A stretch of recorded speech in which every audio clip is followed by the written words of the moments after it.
মানুষ, কিন্তু এক জায়গায় মানুষ ধরা যায় আমরা, সেটা হচ্ছে এই যে আমাদের সমাজে এত এত মুসলমান, ধরেন এই মসজিদে আলহামদুলিল্লাহ 500 মুসলমান, 500 জন মুসল্লি আছে। এই 500 জন মুসল্লির মধ্যে ধর্ম সম্পর্কে, কোরআন সম্পর্কে আমরা কি বুঝতে চাই? হয়তো বা ছোটবেলায় মা বাবা শিখিয়েছেন, হয়তো বা ছোটবেলায় বাচ্চারা খাইতো না না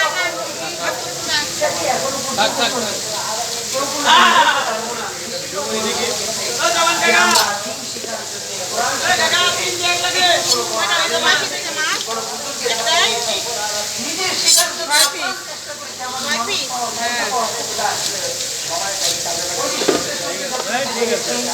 মা বাবার থেকে যতটুকু শিখেছি অহংকার করি না, পরিপূর্ণ দিন, পরিপূর্ণ ইমান শেখার জন্য মাদ্রাসার কোনো ছোট ছোট বাচ্চারা ছোটবেলা থেকে এই কায়দা শিখতেছে। আমাদের মাঝখানে ঠিক আছে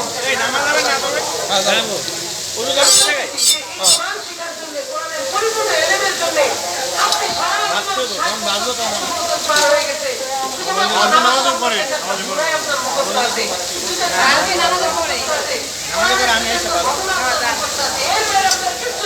কিন্তু আপনি একজন আলেমের সাথে কিভাবে বাংলা করেন, একটা আলেমের সাথে কিভাবে আপনি তাকে কষ্ট করেন।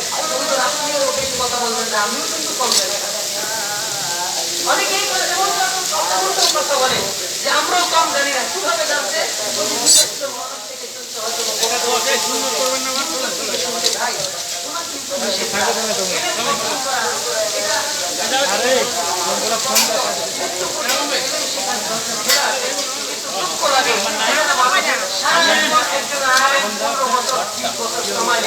কোরআন শিখেছে, হাদিস শিখেছে, দিন সম্পর্কে জেনেছে।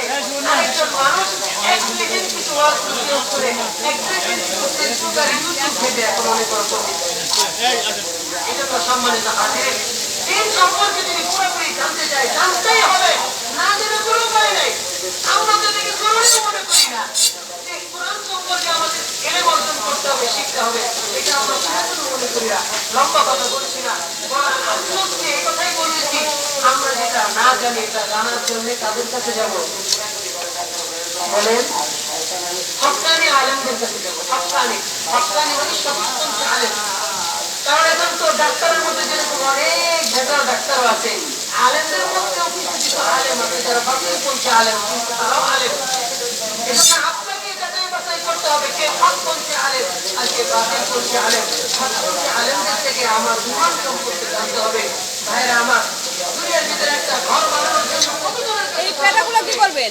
কতজনের থেকে বুদ্ধি পরামর্শ নেই, আর যে আখেরাতের চিরস্থায়ী ঘরের জন্য আমরা একটা আলেমের কাছে যাওয়ার জন্য প্রস্তুত না। অনেক ভাইকে দেখা যায় রাস্তায় গাড়ির ভিতরে একটা প্রশ্ন করে, এমন জটিল প্রশ্ন, এমন মারাত্মক প্রশ্ন যেটা আরো 3 বছর আগে এমন এক ভাইয়ের প্রশ্ন এখন আমার কাছে জমা আছে। বিশ্বাস করবেন না, মারাত্মক মারাত্মক ভুল। অনেক বড় কথা বললে হয়তো বা কষ্ট পাবে অনেকে। স্বামী স্ত্রীর সম্পর্ক অনেক বড় মারাত্মক সমস্যা হয়ে গেছে, আর এটা আমাকে বিশ্বাস করতে হাজার পথে চলা